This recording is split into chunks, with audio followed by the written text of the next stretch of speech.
This is the primary audio circuit for the Reuters live service.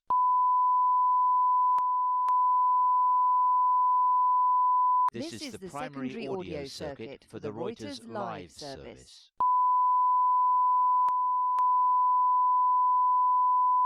This is the primary audio circuit for the Reuters live service.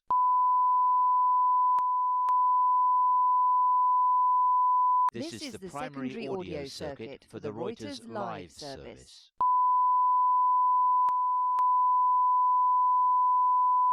This is the primary audio circuit for the Reuters live service.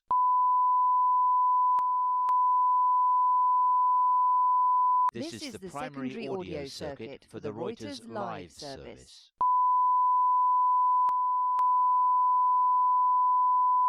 This is the primary audio circuit for the Reuters live service.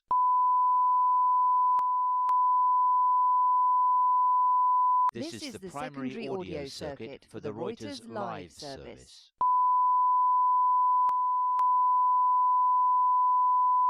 This is the primary audio circuit for the Reuters live service.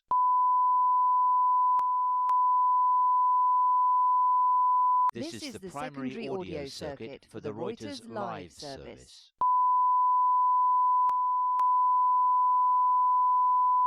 This is the primary audio circuit for the Reuters live service.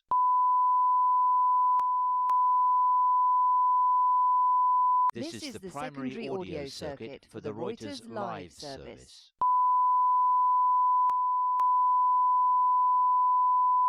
This is the primary audio circuit for the Reuters live service.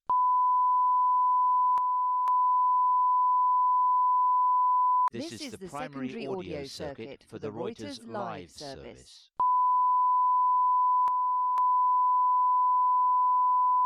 This is the primary audio circuit for the Reuters live service.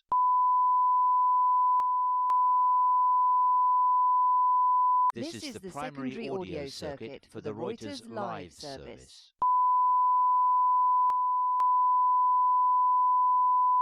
This is the primary audio circuit for the Reuters live service. This is the primary audio circuit for the Reuters live service. This is the primary audio circuit for the Reuters live service. This is the primary audio circuit for the Reuters live service.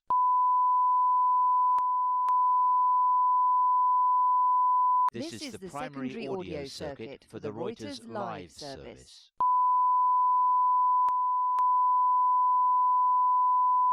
This is the primary audio circuit for the Reuters live service.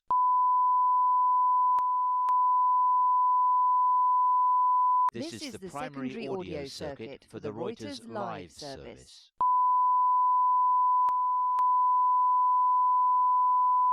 This is the primary audio circuit for the Reuters live service.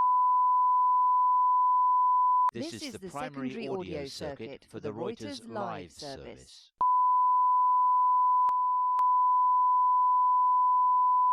This is the primary audio circuit for the Reuters live service.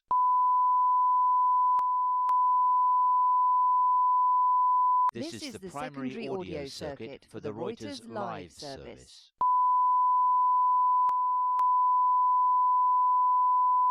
This is the primary audio circuit for the Reuters live service.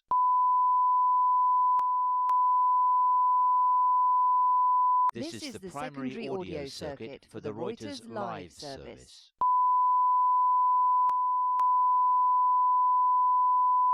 This is the primary audio circuit for the Reuters live service.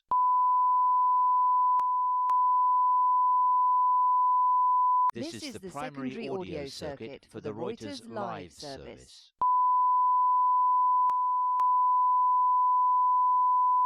This is the primary audio circuit for the Reuters live service.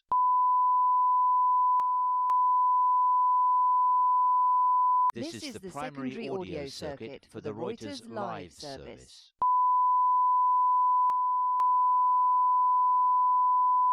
This is the primary audio circuit for the Reuters live service.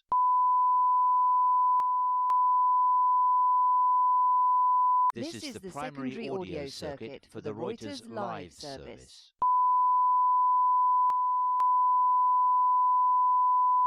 This is the primary audio circuit for the Reuters live service.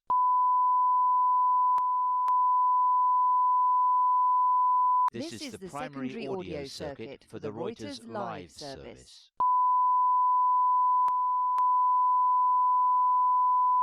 This is the primary audio circuit for the Reuters live service.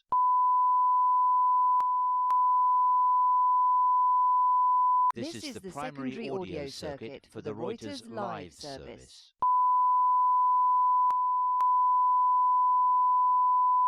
This is the primary audio circuit for the Reuters live service.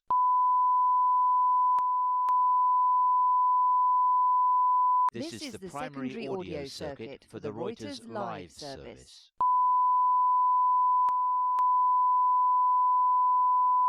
This is the primary audio circuit for the Reuters live service.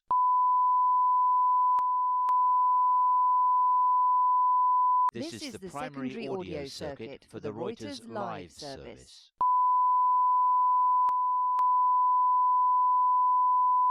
This is the primary audio circuit for the Reuters live service.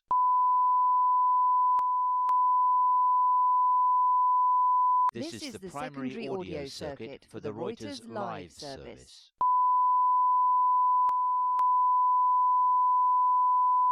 This is the primary audio circuit for the Reuters live service.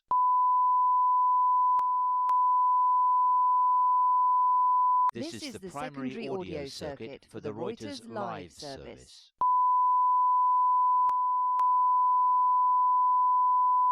This is the primary audio circuit for the Reuters live service.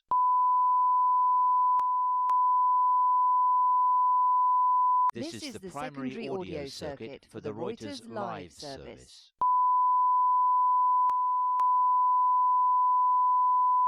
This is the primary audio circuit for the Reuters live service.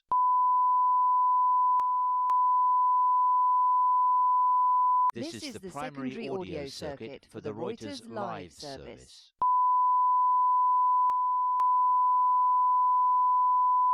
This is the primary audio circuit for the Reuters live service.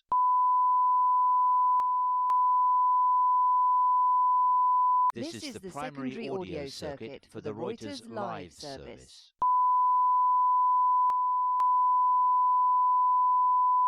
This is the primary audio circuit for the Reuters live service.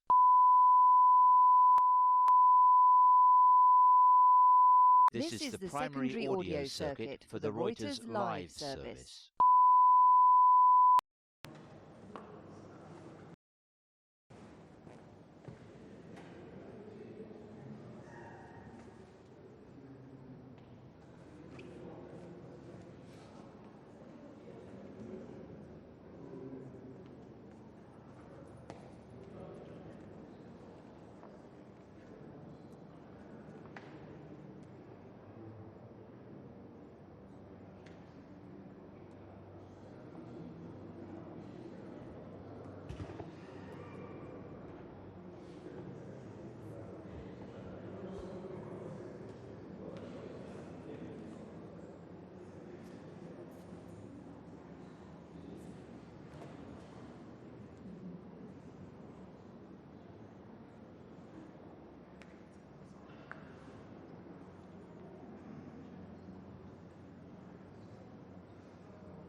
This is the primary audio circuit for the Reuters live service.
should be arriving just in a minute or two. He's downstairs.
The Reuters live service.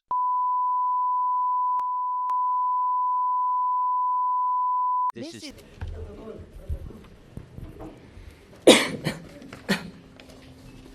Bueno, pues cuando nos digáis que podemos empezar, comenzamos.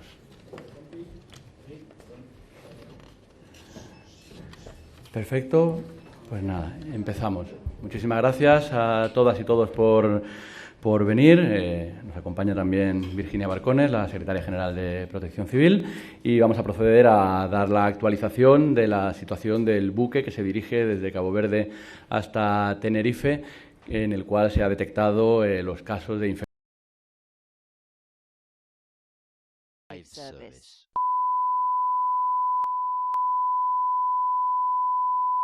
This is the primary audio circuit. On different parts of the world. I know and the other aspects of it, but I expressed, updated them on the situation with Iran, expressed our point of view about why this was an important and the danger that Iran poses to the world, which is largely recognized. So obviously the Holy Father is a spiritual leader. He's the first and foremost. I mean, that's his role to play. And obviously the church has always interacted on behalf of a mission for peace and a respect for all of humanity. But at the end, it was a very cordial and important meeting, and it's important to share our points of view and an explanation and an understanding of where we're coming from. And I thought it was very positive.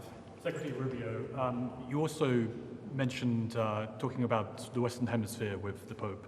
And of course, the Catholic Church is instrumental in delivering humanitarian aid to Cuba. I wondered if you discussed that and whether there was any disagreement on U.S. policy towards Cuba. Oh, we discussed, I mean, we've provided $6 million of humanitarian aid, U.S. humanitarian aid that was distributed by Caritas, the Catholic Church agency. We're prepared to do more. In fact, we've offered the regime there $100 million of humanitarian aid that unfortunately so far they have not agreed to distribute to help the people of Cuba. So we did the hurricane relief, but we're offering more.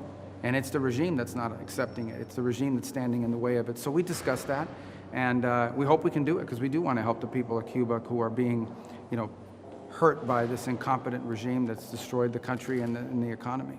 Secretary, can I ask about the meeting with the Pope? I mean, after this meeting with the Pope, which you described as cordial and productive, are you going to recommend to the president that he stops criticizing the Pope in social media? Why would I tell you what I'm going to recommend to the president? But beyond that, the president will always speak clearly about how he feels about the U.S. and U.S. policy. The president of the United States is always going to act in what's in the best interest of the United States.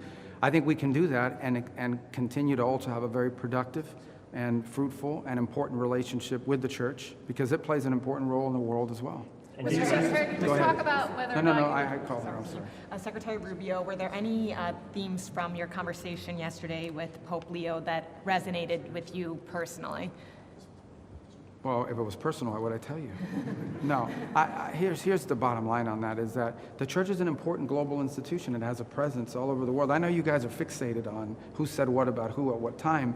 I understand all that, okay? Because media, you guys have headlines, you have editors, you have people that want you to post, and these are interesting stories.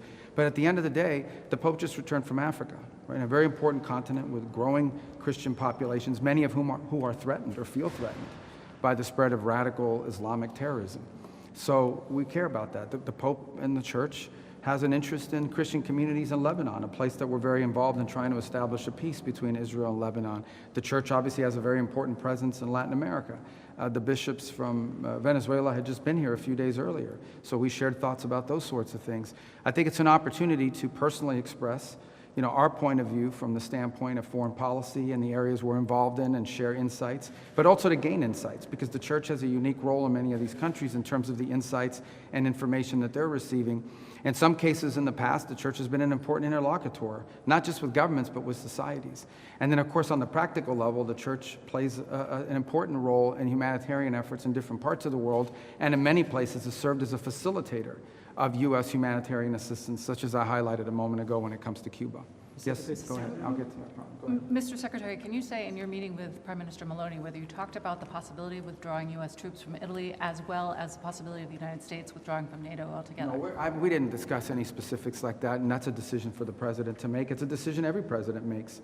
The fact of the matter, though, is, and I said, publicly, and I've said repeatedly, I've been a strong supporter of NATO throughout my career in the Senate and even now. And one of the advantages of being in NATO is that it allows us to have forces deployed in Europe and bases that allow us a logistical ability to project power in case of contingencies. Well, we had a contingency.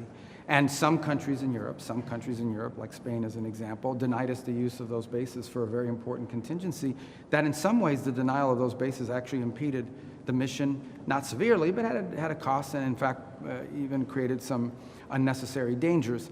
So if one of the main reasons why the U.S. is in NATO is the ability to have forces deployed in Europe that we could project to other contingencies, and now that's no longer the case, at least when it comes to some NATO members, that's a problem, and it has to be examined. But ultimately, that's a decision for the president to make.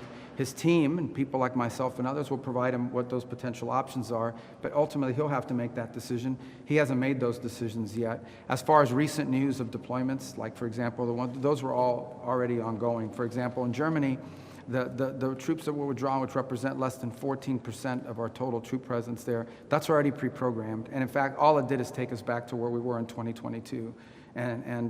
So there was always a plan to do some shifting within NATO. As far as broader changes, I don't have an announcement for you on that today, but that's a decision for the president to make. Certainly, we'll present both options and perspectives, but I don't have anything new to announce on that today. On that one, Mr. Secretary, your former colleagues on the Hill, Republican senators, believe that troops withdrawal will embolden Putin and will benefit Russia. Do you agree with this? We'll do what, I'm sorry? Troops withdrawal will embolden Putin and benefit Russia. Do you agree with that assessment? Well, in the end, the United States is always, the president is going to always do what's in the national interest. We have global obligations all over the world. We have troop deployments all over the world, and those are constantly shifting and changing. For example, we increased troop presence in NATO in the aftermath of the invasion of Ukraine. So we're always making these decisions, and there were some already previewed before any of this had happened in terms of the base denials.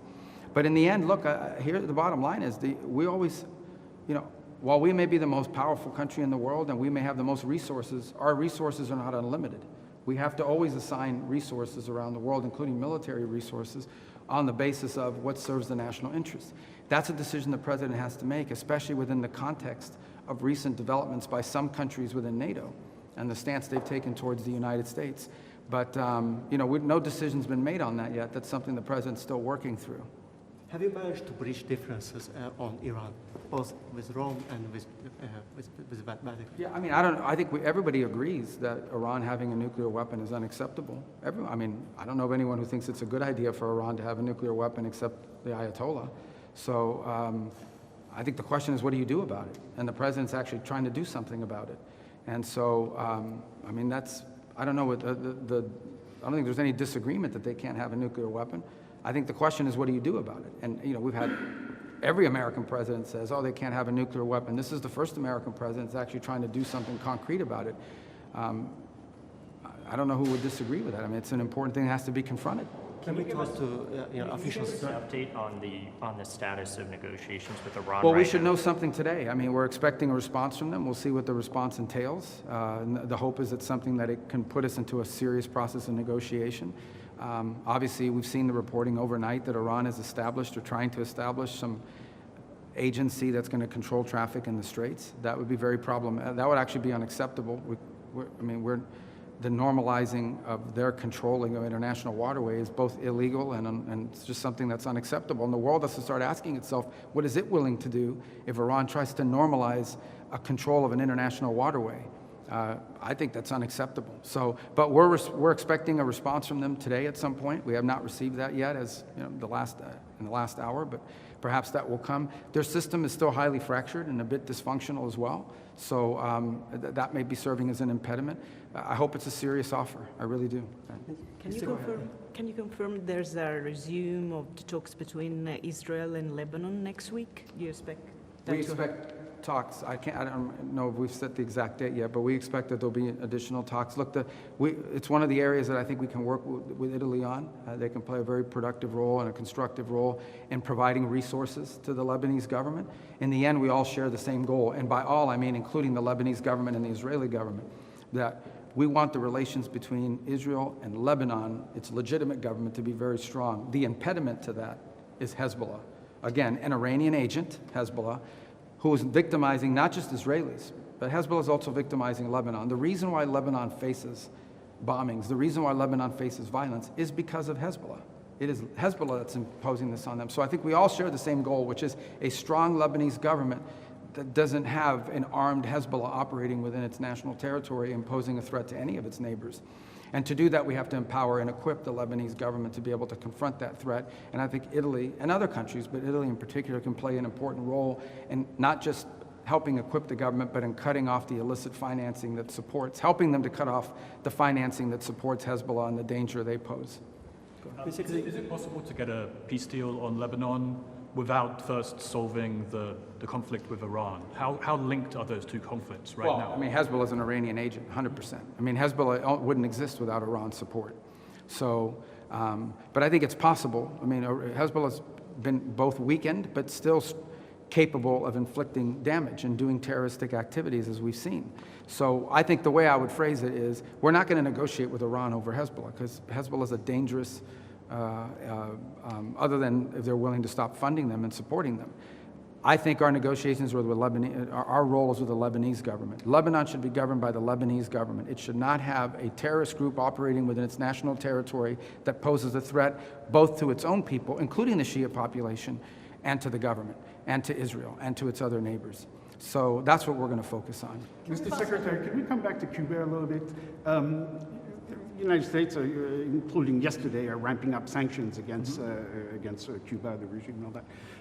With the exchange with the Pope, Did you feel any convergence of views on that and on the U.S. policy? Let me clarify something for you. Our sanctions are against a company named Gaesa. Yeah. Okay? This is a holding company set up by generals in Cuba that has generated billions of dollars of revenue, none of which benefits the Cuban people. Not 1 cent of it benefits the Cuban people. You understand this, right? I don't know if you know this. There's the Cuban government, and they have a budget, and then there's this private company that has more money than the government does. None of the money in that company goes to build a single road, a single bridge, provide a single grain of rice to a single Cuban, other than the people that are part of Gaesa. So that's what we're sanctioning, is a company that basically is taking anything that makes money in Cuba and illegally putting it into the pockets of a few regime insiders. So that's not sanctions on the Cuban people, because the Cuban people don't benefit from Gaesa. It's a sanction against this company that is stealing from the Cuban people to the benefit of a few. And we didn't discuss those sanctions yesterday, but we imposed them yesterday, and we're going to be doing more, by the way. Mr. Secretary, sorry. Many people thought that yours was a mission impossible after the Trump's attacks, heavy attacks. Which mission? I'm sorry. The visit. Mission impossible? The mission, yes. What's your judgment at the end of the visit? Mission accomplished? We work with the Vatican on a lot of things. Our relationship between, for example, our mission here in the Vatican, like I told you, we're working together on humanitarian issues. We're focused on other issues as well. The President's perspective is clear. He thinks that Iran is a threat, and it needs to be addressed. And that position remains unchanged. And I think we're capable of having that position and expressing that position clearly, and also working cooperatively, and as we have for centuries, as we have for decades, with the Vatican and with the Catholic Church, who has a global presence. Did you explicitly ask the Pope to stop his criticism of the Iran war? I'm not going to discuss what I talk about the Pope, but I'm not going to ask him. That's not the purpose of I told you guys before I even came here. And that is that we have a very strong relationship with the Vatican. We work with them on a lot of things around the world. This was a trip that had been planned even before all these things had happened. So why just as an example, why would I not want to hear the perspectives of the most important, in many cases, far-reaching, religious leader in the world, on his perspectives about what he saw on his trip to Africa, or what his bishops and others and agencies are hearing in the Western Hemisphere, or the plight of Christians in Africa, but also those in Lebanon, a place that, so of course we're going to engage with them on these things. That was the purpose of our meeting, and in that realm it was very, very productive, and it was a good meeting because we were able to talk about these different areas of the world where they have a presence, where they are engaged, and we are as well, and of course find opportunities to either continue cooperating where that already exists, like in Cuba, or expand our cooperation in other places where it makes sense. Is it fair to expect a phone call between the President and the Pope anytime soon? I don't know, maybe. I don't know. It could happen. Mr. May I ask you about Iran, if possible? You declared that Operation Epic Fury was over. Now, given all these military actions that we're seeing on the ground, what does over mean militarily? No. Operation Epic Fury was an offensive operation designed to destroy their missile launches, their Navy, their Air Force, and it achieved that, and their factories, and it achieved that. What you saw yesterday was U.S. destroyers moving through international waters being fired upon by the Iranians, and the U.S. responded defensively to protect itself. That's what you saw. That's separate and distinct from Operation Epic Fury. If you fire a drone or a missile at our destroyer, what are we supposed to do? Let it hit it? We have to respond to it. We have to knock down the missile, and we have to knock out whatever it is that launched that missile. The alternative is to let it sink one of our ships. That's crazy. So, of course, we responded to it. Well, yes, but the point is, if there's not much seizing in the firing, because we've well, you should ask that of the Iranians. Don't ask me. We didn't fire. They fired on us. My point is, if you fire at a U.S. Navy ship, what are we supposed to do? Say, oh, there's a ceasefire. We're not going to shoot down your drone. That's a stupid question. That's a stupid position to take. Of course we fired back at them. They were shooting at us. That's what I would expect to do. Only stupid countries don't shoot back when you're shot at, and we're not a stupid country. Do you expect that or have you conveyed any red lines to Iran where, if the ceasefire or whatever you call it, if they cross the red line is red clear. lines, If they threaten Americans, they're going to get blown up. That's how much clearer can you be than that? If you are a missile launching guy, whatever they call that job, and you're sitting there and you fire a missile at the United States and we saw you fire it, we're going to hit you. Of course we are. Who doesn't do that? Unless you want to get your ship sunk. We're not going to let our ships get sunk by the Iranians with their little, their drones that they're firing. They don't have a Navy anymore. but they bring out these little Boston whaler fishing boats and they try to swarm you, we're going to blow those boats up if they're coming towards our boats. I don't know if that's a red line, but I hope they know it is by now.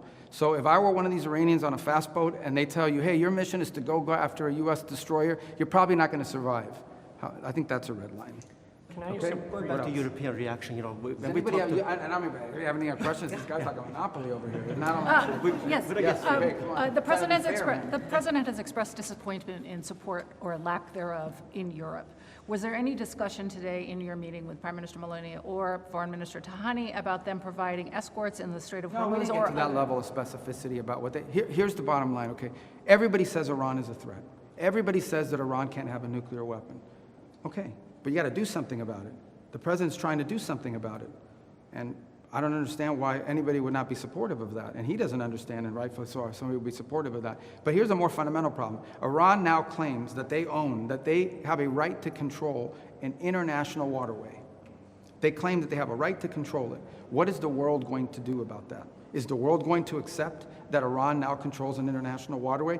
Because if the world is prepared to accept that, then be ready, because there's like 10 other countries that are going to start doing the same thing in their international waterways, or in international waterways near their countries.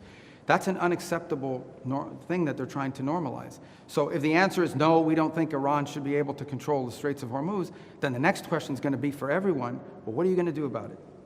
What is the world prepared to do about it? And we're trying to do something about it diplomatically.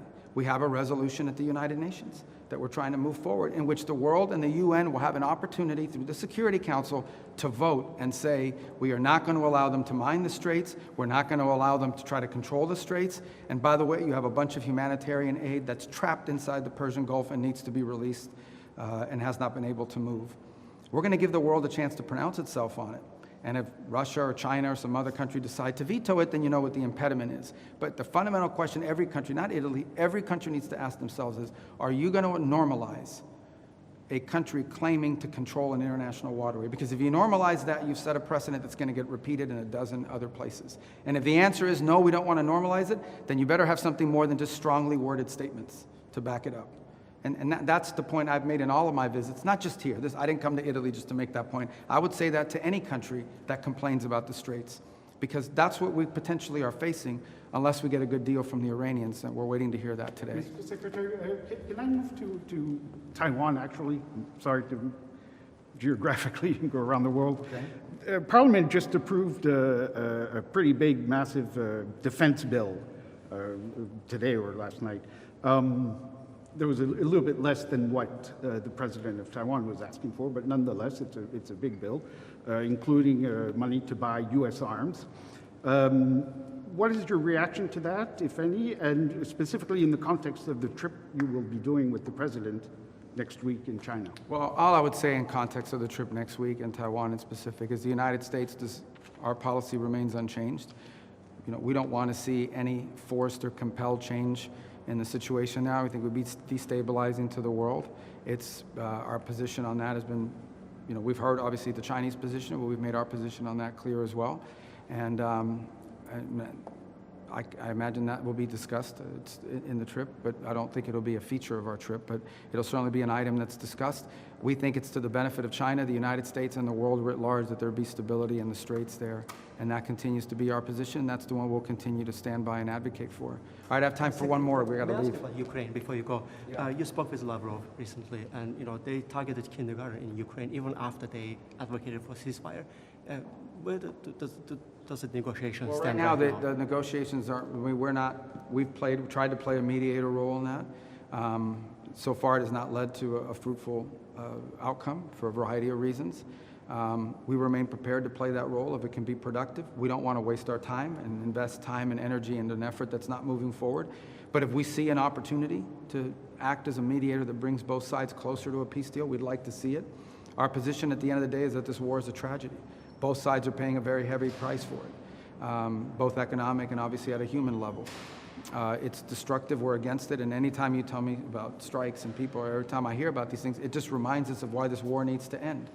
And while we're prepared to play whatever role we can to bring it to a peaceful diplomatic resolution, unfortunately, you know, right now those efforts have stagnated, but we always stand ready if those circumstances change. Can I just okay, ask guys? One on yeah, Africa, and then I got to go, and I apologize. One on Africa. I mean, The president committed last year to personally intervening to help try to end the war in Sudan. The Pope, in one of his addresses, called this one of the world's greatest tragedies. Did this come up at all in your discussions, and do you see any movement? Well, we discussed Africa broadly, and of course Sudan being an incredible tragedy. We've been heavily engaged through that Quad process. Obviously, Sudan has become in some ways sort of a proxy engagement between multiple countries who are behind some of the elements that are fighting. There are other countries that are not directly involved but have allowed their national territories to be used as a way to ship weaponry. We recently had a pretty positive announcement for the first time on a statement of principles, but we have to give it some action. What we've really been focused on in Sudan is sort of establishing a humanitarian ceasefire that allows us to provide aid to people that are suffering tremendously there, but not doing so at the expense of a broader deal. So we do want the humanitarian ceasefire where we can identify a number of communities that are safe havens for the distribution of humanitarian aid for what is one of the world's worst humanitarian crises ever. But you can't do that unless you have the security to be able to provide the aid. But we don't want that to be the final outcome. In addition to the humanitarian corridors and the humanitarian sites, we need to bring this conflict to an end. And the way to bring this conflict to an end is for the countries and the parties who are supporting the fighting elements to force these elements toward a peace deal that ends this conflict. And as I said, we've been very involved in that Quad process, invested a lot of time in it, continue to be engaged on a daily basis, and in fact have people in our bureau in Africa, as well as our special envoy, Saad Boulos, involved almost daily on this topic. So, okay guys, I got to run. I apologize. Were you surprised by your Italian origins? Mr. Secretary, were you surprised by your Italian origins? Well, not surprised today. I learned about it in 2017 when PBS did a Finding Your Roots special. Oh, okay. That's where I found it. Okay. How about the 2028 buzz? Any comment on that, sir? Okay. We're going to have to go quickly and jump in the motor.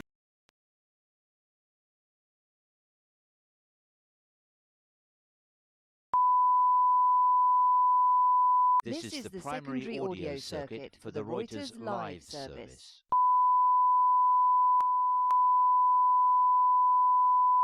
This is the primary audio circuit for the Reuters live service.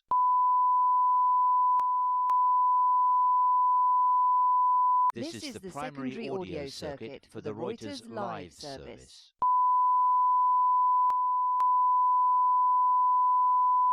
This is the primary audio circuit for the Reuters live service.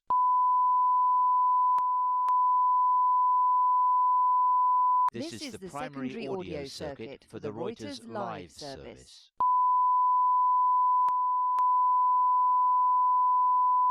Sie haben schon gesagt, der Bürgermeister ist derzeit nicht da. Vielleicht können Sie stellvertretend für ihn ein paar Worte finden, was das auch für die Stadt hier bedeutet. Natürlich nicht da heißt, er ist nicht in Kontakt. Also wir sind schon ständig im telefonischen Austausch. Natürlich ist das für uns alle eine Situation, die man überhaupt nicht kennt. Einhergehend, was dann von den Einsatzkräften, insbesondere von der Polizei, vom Katastrophenschutz, von der Feuerwehr, vom DRK, alles auf einmal hier auf uns einprasselt, ist natürlich neu und wir sind zwar auch verwaltungsstabstechnisch organisiert, aber sowas haben wir noch nicht gehabt. Wir mussten das Rathaus, oder nicht mussten, sondern wollten, haben wir gemacht, als Einsatzzentrale gemacht. Alle Büros, alle Konferenzräume sind genutzt worden seitens der Einsatzkräfte. Wir haben versucht, so gut es möglich war, alle zu unterstützen und sind froh, dass es bisher, zum jetzigen Zeitpunkt, so gut eigentlich geklappt hat.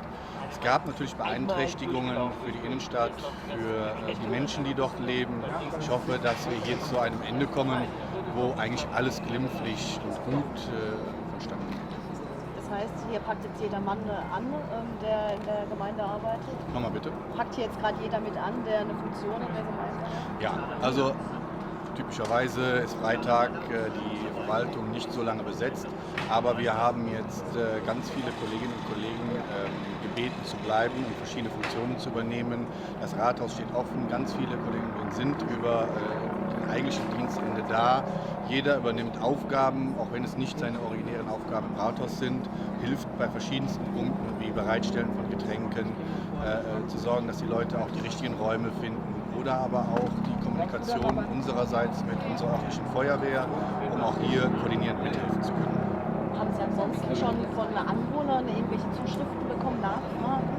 Ja, natürlich hinsichtlich der Kindergärten und Schulen. Da war natürlich das größte Bedürfnis, an Informationen zu kommen.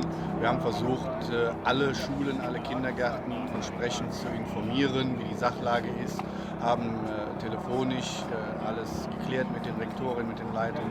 Das Ordnungsamt ist hingegangen und hat nachgeschaut, obwohl keine eigentliche Gefährdung da war, haben wir natürlich versucht, insbesondere die Schulen, die Kitas mitzunehmen. Aber ehrlicherweise sind sich relativ entspannt reagiert, weil die Anrufe oder die Wünsche nach Informationen sich in Grenzen gehalten haben, aber auch möglicherweise deswegen, weil die Polizei und alle dann gute Pressearbeit geleistet haben. Sie haben schon gesagt, zu dem Einsatz an sich können Sie derzeit nichts sagen, sonst haben Sie auch nicht die Funktion dazu. Trotzdem, wissen Sie denn, wie lange das hier eventuell geht? Kann ich Ihnen leider nicht sagen. Ich weiß nur, dass wir gleich noch eine Einsatzbesprechung haben, aber wie lange was dauert, da bin ich nicht der richtige Ansprechpartner und bin ehrlich, ich könnte es noch nicht sagen. Wissen Sie denn irgendwas zu den Geiseln, wie es denen derzeit geht? Nein, da kann ich leider auch nichts sagen. Und noch einmal eine kurze Frage zu dem Katastrophenschutz, der sich ja auch hier aufgebaut hat. Das ist jetzt erstmal nur eine Vorsichtsmaßnahme. Genau, das ist eine Vorsichtsmaßnahme. Der Kreis Ahrweiler hat den Katastrophenschutz übernommen als reine Vorsichtsmaßnahme. Wir haben ja gelernt, auch aus der Flut heraus, wie wichtig es ist, dass auch wenn nichts geschieht, aber die Funktionen einfach einsatzfähig sind. Aus diesem Grunde heraus sind wir froh, DRK, der Katastrophenschutz des Kreises Ahrweiler, die örtliche Feuerwehr, dass die sofort präsent mit den entsprechenden Equipment hier vor Ort sein können, auch wenn sie tatsächlich nicht gebraucht werden. Das wäre uns natürlich auch am liebsten, aber sie sind da und das ist sehr hilfreich. Perfekt, super, danke. Ja, dann wünsche ich Ihnen einen schönen Tag. Ich würde mir Ihren Namen nur noch mal aufschreiben, damit es auch... Ja, Entschuldigung. Können wir machen.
Ja, also wir sind jetzt hier, der Errol, also der Timo ist jetzt nochmal dahin gegangen, was du für mich hingeschickt hast. Hat er mit der langen Tüte dann schon so ein Bild auch von der Bank. So, jetzt überlegen wir, sollen wir da mit der Leistung aussehen. Aber wenn ich jetzt sage, dass der Errol mal mit seiner Nikon dahin geht, dann wenn das nicht geht, Der kommt dann rein, das ist schon mal gut. Ach so. Dann müsstest du mit deinem Handy mit der Leitung sagen. Ja. Okay, hier muss mal gucken. Vielen Dank Ihnen. Dann, ja. Film noch bitte wieder zurück. Ja, ich brauche nur eine Aufnahme. Okay, danke zusammen. Ne? Danke Ihnen.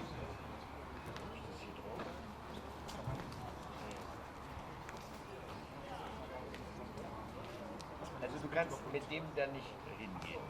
Ich kann, aber das ist nicht sagen. Also der Witz ist, was ich befürchte, ist, du gehst da hin, stellst da was auf und dann sagen die auch, du kannst da mal ein Foto machen.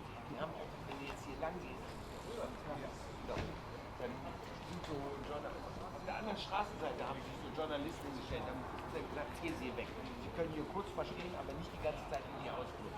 Wenn du da hingehst und sonst würden dir auch die ganzen Leute da ein Schild bauen.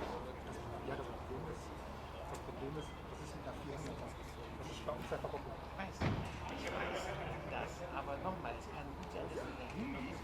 Und deswegen könnten wir jetzt Ja, die Lage hier sind Sie etwas unübersichtlich noch etwas unklar. Was bekannt ist bisher, dass heute Morgen gegen 9 Uhr, kurz nachdem diese Bankfeier stattgefunden hat, von hier aus nicht so ganz sehen, das ist so 200 Meter von hier entfernt. Kurz nach der Öffnung heute Morgen um 9 Uhr war wohl ein Termin mit einem Geldtransporter und da soll es wohl zu dieser Geiselnahme gekommen sein. Die Polizei kommuniziert nicht wirklich viele Details, eben einfach aus taktischen Gründen, um ja, die Täter nicht möglicherweise einfacher zu machen. Klar ist, es sind mehrere hundert Einsatzkräfte hier vor Ort, auch Spezialeinheiten. 2 Hubschrauber sind in der Luft, um das alles abzusichern. Gerade eben gab es nochmal ein Statement, dass die Lage eben sehr statisch ist und dass man noch abwarten muss. Das kann sich noch etwas ziehen. Da sieht man aber jetzt gerade, dass da ein bisschen Bewegung ist, vielleicht auch das gleiche Neuigkeiten. Da gibt es auf jeden Fall.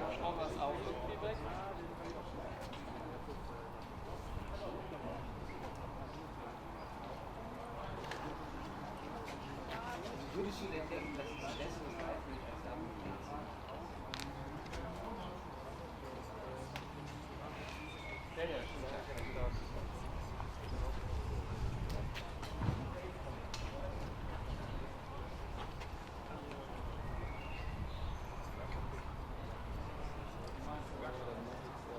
okay, da hinten.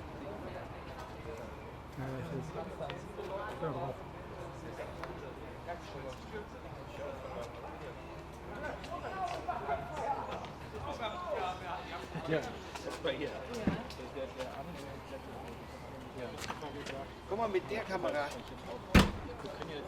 kann mich hier hinstellen, einfach den Armin kurz ersetzen, wenn der Armin irgendwelche Bestellungen aufnehmen oder jemand kontaktiert mir doch, dass ihr auch was zu essen kriegt, was zu trinken. Dann kann er kurz zum Rewe fahren mit dem Auto.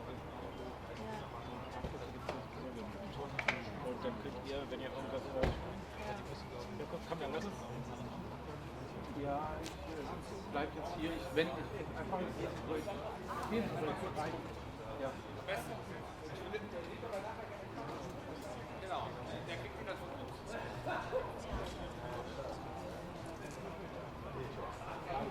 Alles gut. Wenig wichtig. Bei 45 10 Flugfahrzeuge. Ist so, ja. Die Kamera die ganze Zeit. Ja, der wird bestimmt nur 42 ist mein nächster Standort. Oder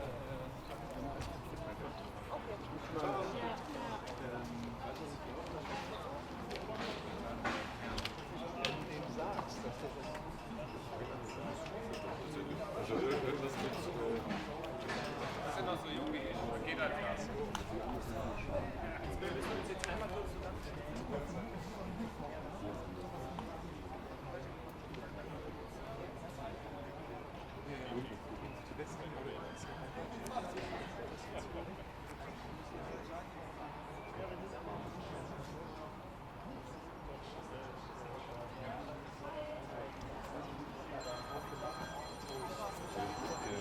gehen wir dann jetzt vor, wenn angenommen wieder den Moment, dass ein Pressesprecher kommt, genau wenn wir in der Scheibe. Nein, wir gehen davon aus, dass der jetzt irgendwann mal ist. Dann will es ja wieder hingehen.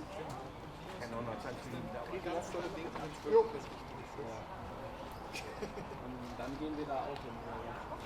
Ja, weil die abrücken im Live, du siehst es doch.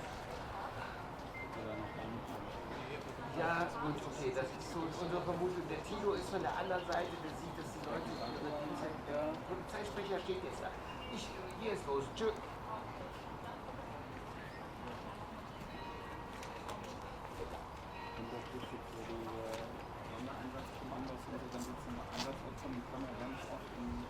Dann haben ihre Alltagsklamotten noch an und dann nur so eine schutzsicherte Weste drüber, was gilt und so, die kommen dann aus der Fabrik oder zu der Arbeit.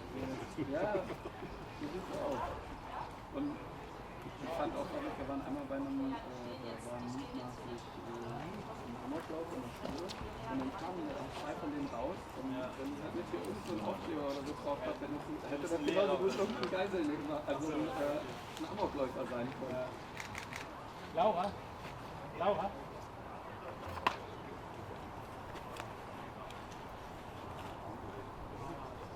Ja, ich denke auch. Der Helikopter ist weg. Ja.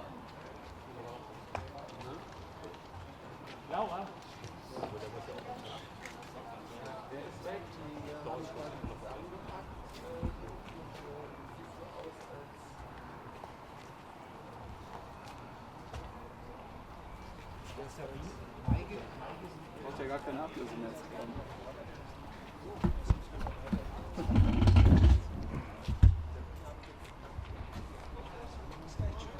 Achtung.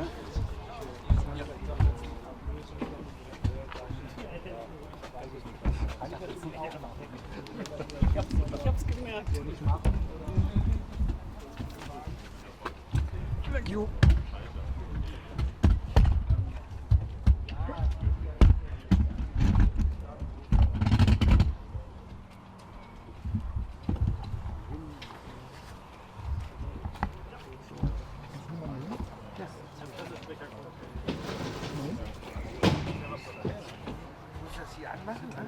Ja.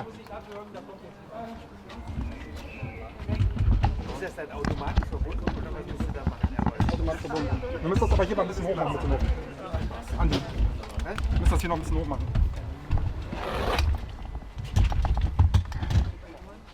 Weil das hier so wahnsinnig eng ist, wollen wir das da vorne hin verlegen, dass wir alle... Ja, dass wir besser stehen. Ne? Das ist der Gute. Ja, dass wir uns da irgendwie aufstellen. Okay. Alles verloren. Danke. Alles verloren. Exklusiv bitte stehen bleiben. Passt.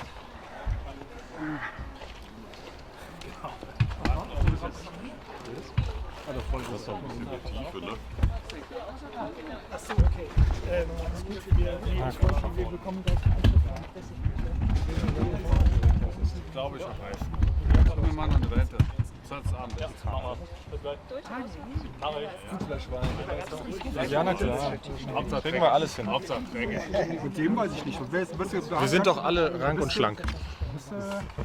Ich muss jetzt nur irgendwie wieder so ran, dass ich irgendwie seitlich... Sportlich, du kannst. Genau. Aber Jungs, dann so, wir haben ja Zeit, dass jeder Genau. von den Kameras... Wir können alle gerne mal noch einen kleinen Schritt zurück, weil die bleiben, dann haben wir richtig Platz. Radiokollegen, das ist ja Radio. Genau, Radiokollegen nach vorne. Mikrofon nach vorne. Genau. Da wo der Kerl steht. Genau, guckt mal, dass ihr alle ein Bild... Stefan, du guckst bei uns. Nee, ist ja gut, ne? Ja. Ich hab jetzt Nee, der steht da soll er stehen. Alle hinten die Selfie-Sticks. Einer Liebe. Ich gehe gleich ganz nah dran, so dass ich... Direkt. Wenn da steht, stehe ich hier. Okay. Ja, was können Sie denn schon sagen? Ich glaube, er kommt, Stefan. Er kommt. Gib mir mal das Mikro, dann angle ich. Das ein Bild, kriegen wir noch ein Bild, wie er ankommt. Ach hier. Ja. Davor. Bitte. Ja. Dann müssen wir wahrscheinlich ein bisschen zurück, Bitte schön laut reden. Ein bisschen runtergehen, bitte. Sind wir soweit? Ja. Bitte nochmal? Hat ein Banküberfall stattgefunden? Das ist alles Gegenstand der Ermittlungen. Wir müssen auch mit den Personen, die jetzt befreit wurden, erstmal sprechen. Ja, die sind natürlich auch entsprechend, stehen unter dem Eindruck der Geschehnisse und das müssen wir jetzt alles mal abwarten. Aber da werden wir sicherlich auch noch zu gegebener Zeit entsprechende Informationen geben können. Der Geldtransporter, was ist mit dem passiert? Der spielt eine Rolle im Gesamtkontext und das muss jetzt alles entsprechend ermittelt werden. Ist der denn da oder ist der Geldtransporter? Der ist da. Ja. Gehen Sie jetzt weiter vor, um die Täterinnen oder Täter zu finden? Das sind jetzt Ermittlungstätigkeiten, die ja bei Straftaten, wie sie halt immer sind, in dem Fall aufgrund der Dimension des Einsatzes sieht das dann möglicherweise auch etwas anders aus. Aber wir können schon davon ausgehen, dass wir da entsprechende Maßnahmen noch machen und versuchen, den Täter so schnell wie möglich oder die Täter so schnell wie möglich zu kriegen. Die Einsatzkräfte rücken jetzt ab? Vielleicht noch hier? Ich meine, wenn Sie nicht wissen, wo die hier sind. Davon gehen wir nicht aus. Wir haben ja Nahbereichsfahndungen auch gemacht, also davon gehen wir im Moment nicht aus. Also weiß man auch nicht, wie die geflüchtet sind. Die haben im Auto... Nein. Besteht eine Gefahr für die Bevölkerung? Nach meinem Ermessen eher nein. Gibt es eine Personenbeschreibung der Täter? Nein. Im Moment noch nicht. Wie gesagt, wir müssen mit den befreiten Personen, das ist jetzt noch ein bisschen früh, das ist alles jetzt ein paar Minuten alt, wir müssen mit den Personen erstmal sprechen und dann würden wir auch gegebenenfalls, wenn es eine Beschreibung gibt, mit einer Beschreibung entsprechend nochmal in die Öffentlichkeit gehen. Also Stand jetzt gehen Sie davon aus, dass die Täter unmittelbar nach 9 Uhr auf den Tatort wieder verlassen Das kann sein, aber wir wissen es nicht im Moment. Wie gesagt, wir müssen jetzt erstmal die befreiten Personen versorgen und dann mit denen sprechen. Die müssen vernommen werden und dann sehen wir alles Weitere. Das sind 2 Bankmitarbeiter? Nein. Also wie gesagt, ich habe nicht gesagt, welche Personen es sind, aber es sind nicht 2 Bankmitarbeiter, sondern es war ja auch noch eine weitere Person mit. Können Sie uns was dazu sagen, wie das weitere Vorgehen jetzt hier vor Ort stattfindet? Das bedeutet, was passieren jetzt von Seiten der Polizei noch für Ermittlungsmaßnahmen? Also, und gibt es eine Möglichkeit, dass wir auch näher rankommen, um noch mehr Bildmaterial zu bekommen? Also im Moment ist der Bereich natürlich noch abgesperrt, weil da noch entsprechende Spurensicherungsmaßnahmen durchgeführt müssen. Die Kriminaltechnik wird da noch entsprechende Maßnahmen treffen. Das ist aber auch so üblich bei solchen Taten. Das wird auch noch eine Zeit lang dauern und so lange wird auch die Absperrung entsprechend noch aufrechterhalten werden müssen. Und irgendwann wird, sag ich mal, auch die Absperrung aufgehoben und dann wird der Bereich auch wieder frei zugänglich sein. Aber wann das der Fall sein wird, das kann ich Ihnen im Moment noch nicht sagen. Verstehe ich, aber im Moment besteht ja keine Gefahr. Jetzt ist die Frage aber trotzdem, dass man trotzdem für Medienvertreter die Möglichkeit gibt, dass wir zumindest noch mehr Bilder kriegen, außer 3 Polizeifahrzeuge. Das muss ich dann abklären. Das müsste ich dann nochmal abklären, aber im Moment, denke ich mal, wird man nicht an die zweite Absperrung drankommen und da ist auch entsprechend das Objekt nicht einsehbar. Der Raum, in dem die Personen waren, war das der Tresorraum, von dem früher gesprochen wurde? Dazu kann ich im Moment nichts sagen, will es aber auch nicht dementieren. Und inwiefern waren die eingesperrt? Alles noch Gegenstand der Ermittlungen. Wie gesagt, wir müssen mit den Personen erstmal sprechen und dann, wie gesagt, würden wir auch entsprechende Informationen noch weitergeben. Herr Fachinger, habe ich das richtig verstanden, dass die Polizei keinen Zeitpunkt Kontakt zu dem oder dem Täter hat? Nach meinem Kenntnisstand ist das so. Und ob es einer oder mehrere Täter waren, wissen Sie auch nicht, oder doch? Im Moment ist das alles Gegenstand der Ermittlungen. Also es kann aber wie gesagt, ja. wir müssen ja mit den betroffenen Personen erstmal sprechen, die uns da sicherlich auch noch Auskünfte geben können. Wie lange bleibt die Absperrung hier bestehen? Können Sie da schon was zu sagen in der Innenstadt? Bis unsere Maßnahmen entsprechend beendet sind. Sie sehen ja, die Masse an Einsatzkräften, die packt zusammen und zieht ab. Also das wird, denke ich mal, nicht mehr allzu lange dauern. Danke. Ja? Okay. Danke Ihnen. Gerne. Okay, Jungs, ich muss jetzt mit den Redaktionen sprechen. Wir müssen uns gleich machen, wenn wir nachher wieder da sind. Stand jetzt noch erst mal die Schaltung. Genau. Noch dran gedacht? Das habe ich schon voll vergessen. Danke. Bitte einmal in die Kamera. Gut, das war's. Muss ja auch nicht, aber das habt ihr jetzt, ne? Ja. Weil da waren jetzt so viele Leute da und dann alleine jetzt ohne Angel ins Stadion spielen. Nein, es gibt, also sie haben jetzt 2 Leute gefunden, also die Geisel. Andi, ja, egal. Wer will anfangen? Du bist im Mikro die ganze Zeit. Ja, gerne. Wenn sich keiner meldet. Er war, glaube ich, der Erste, der gefragt hat. Ja, ist mir scheißegal, du bist auf dem Live-Signal die ganze Zeit mit der Angel. Ich muss jetzt nicht das Ende sagen. Das ist, glaube ich, ein bisschen schlimmer, als wenn du telefonierst. Oder, Sebastian? Wie interessiert denn Kunden zu nichts geändert, sag ich mal. Weil irgendwann mal gesagt haben, ja, wenn es gesagt hat, dann will ich das jetzt sagen. Haben Sie gesagt.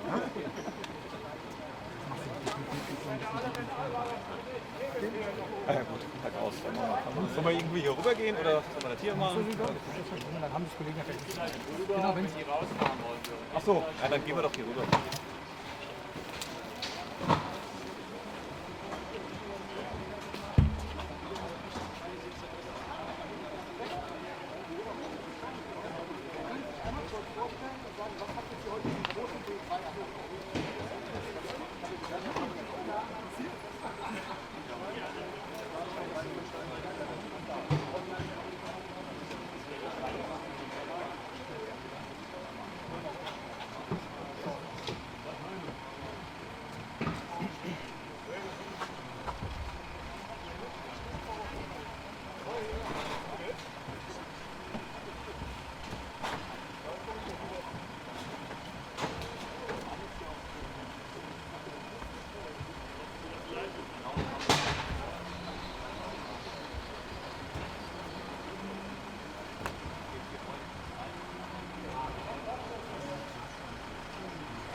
Ja, ich wollte nur darüber gehen wieder, weil die hier auf der Straße steht. Ich weiß nicht, wie wir da aufstellen.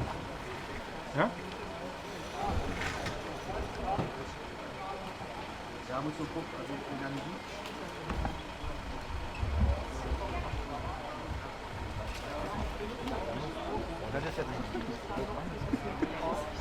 Reden und so weiter mit Laura. Und ich muss klären, ob ich dann noch weitere Schalten machen muss. Das machen wir, wenn der Armin wieder hier ist. Dann besprechen. Entschuldigung.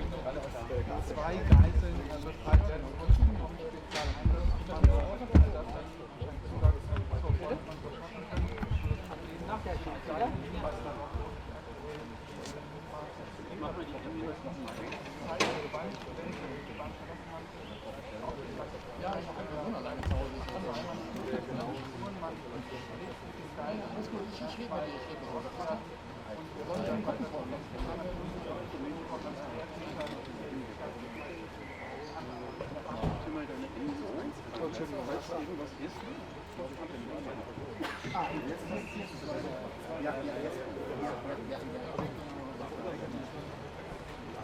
Seid ihr gut durchgekommen, Stefan?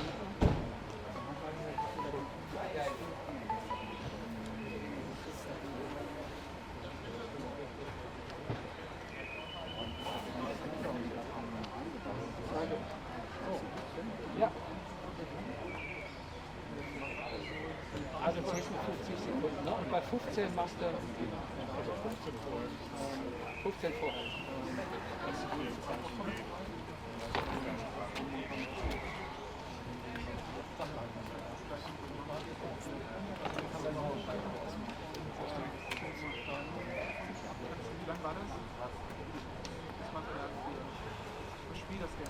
Ja, wie gesagt, das ist katastrophal. Ich gehe davon aus, dass die abziehen kann. Ja, ich jetzt abgehen, dann 10 Minuten vor der Hand, das wären 4 Minuten. Dann machen wir nochmal ein technisches Check. Mal sehr vorher.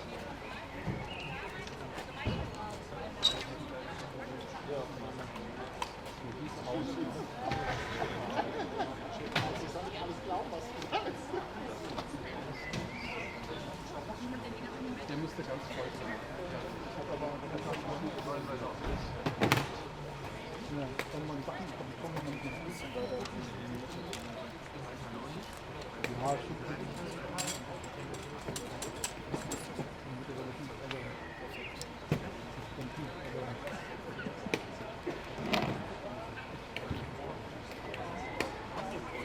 Der ist jetzt halt wieder für den Verfahren, weil ich wollte nicht fliegen.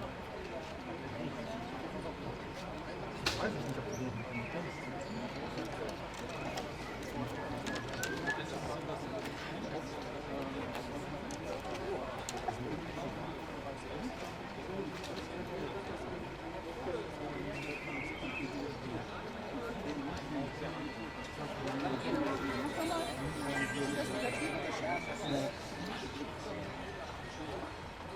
Stefan, hi.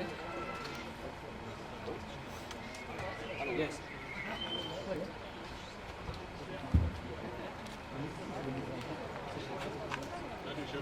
Einer oder mehrere, das wissen die alles nicht. Ja, die sind auf der Flucht.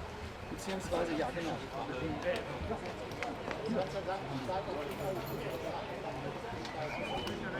Ja. Naja, ich kann aber nur, Stefan, ich mache das gerne, aber das sind alles Mutmaßungen. Wir wissen nicht, und die ermitteln jetzt erstmal in der Bank, machen da Spuren und so. Versteh mich nicht falsch, ich stelle mich hier hin und erzähle 5 Minuten aus. Das sind alles Mutmaßungen. Die können heute Morgen. Ja, also die suchen.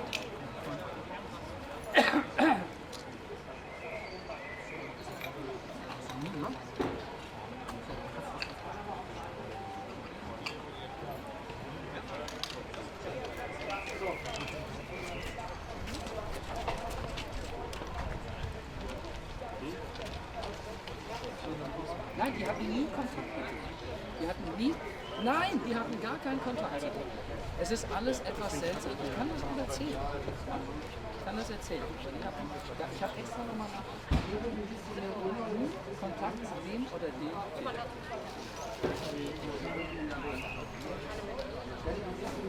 Stand jetzt. Wann sagst du mir denn, ich mache jetzt die 15 Uhr Schalte? Ihr könnt ja noch überlegen. Alles klar, Stefan. Ja. Tschüss. Ja,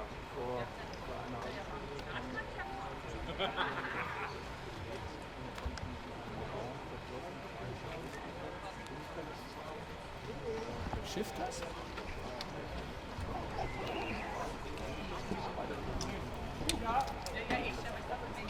Ja, die Lage entspannt sich. Wenn meine Schwester anruft, ist er weg. Die habe ich eben gesagt, die Lage entspannt sich, aber nicht um 15, sondern um 15:30 Uhr. Steht Schwester dann. Kannst du das Mikro mal mitnehmen? Und? Von den Tätern hat aber jede Spur gefehlt. Der Wunschchef hat er das gedacht. So ein Mikro bräuchte ich noch, Männer, gell?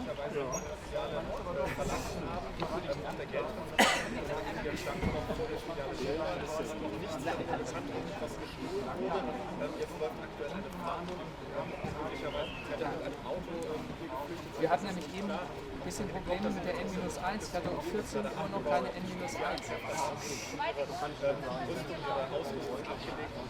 Lage entspannt sich und jetzt wird erst nochmal Heilig, wir sind ja weg gleich.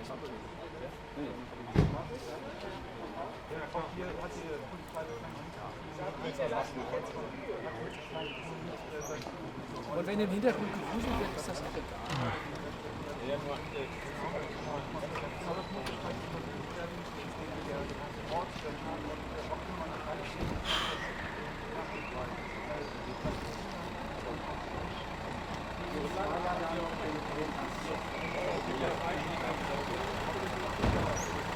Über den RTW kommen wir nicht rüber. Entschuldigung.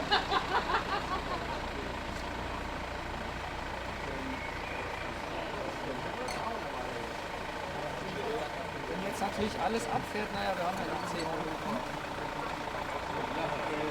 Wir machen die Schalt jetzt von mir. Sollen wir mal kurz fahren?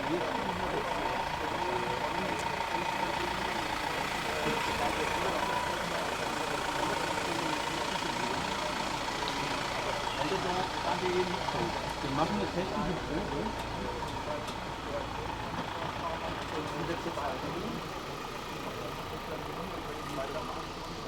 Ja, Tonträger, Christopher, kannst du kurz mal rein?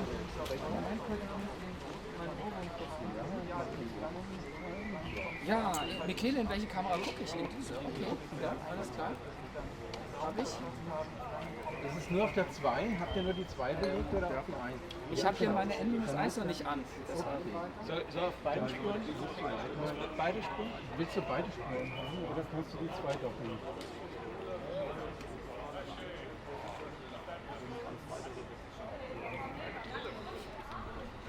Warte mal, ob du die 2 doppeln.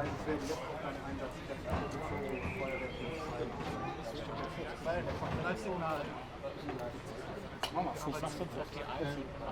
Also nach, ja, macht's auf nach 35.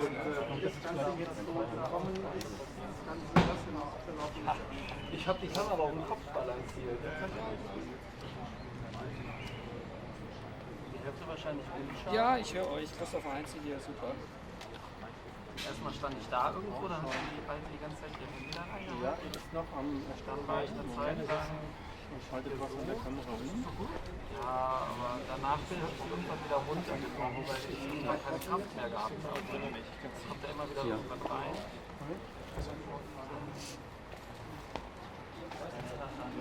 Im Moment ist ja die Absperrung noch hier. Da müssen wir eine Absperrung. Wir haben eben gesagt, vor 10 Minuten, dann kommt noch was mit der Olli Reiche. Da müssen wir gerade so lange warten. Dann wollen die noch hoch. Ja, das ist natürlich der Drang. Das muss man mal klären, wenn die Schnittstelle noch möglich wäre. Dann muss man wieder die enge Absperrung.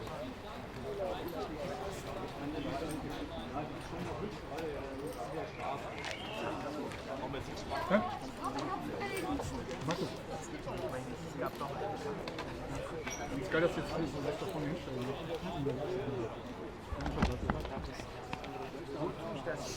Was denn? Einfach rein. Da? Einfach rein. Ich hab eigentlich mal drin. Ja.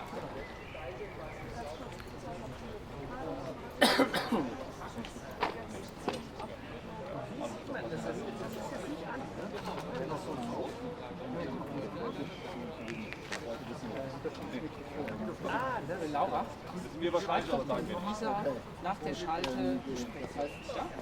Wir machen jetzt die Schalte und dann besprechen wir uns. Die waren ja eingeschossen. Wir haben die ja eingeschossen vorgefunden, wir müssen mit denen mal sprechen. Wir haben ja mit denen noch nicht gesprochen, deswegen treffen wir uns zu treffen. Ja, ist ja hi. Was heißt? Sprich nochmal, bitte. 14:59 Michele, ich sage das gerade dem Kameramann. 14:59 ist die Schaltzeit, also in 4 Minuten. Alles klar? Du hast noch bei. Gut.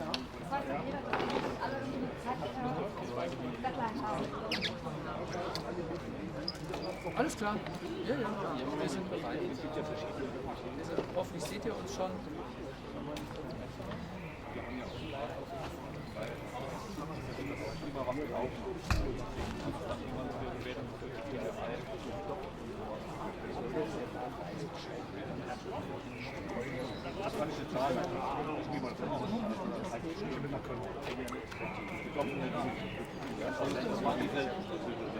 Ja, ich habe die N-1 jetzt. Nee, die gehen dann schon da rein. Ich höre soweit alles.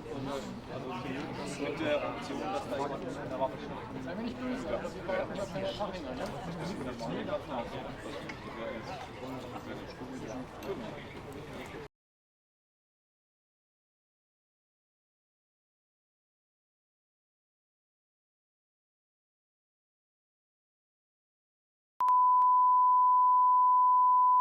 This is the primary audio circuit for the Reuters live service.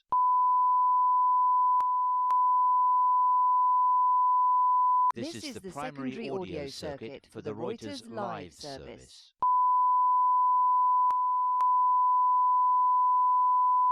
This is the primary audio circuit for the Reuters live service.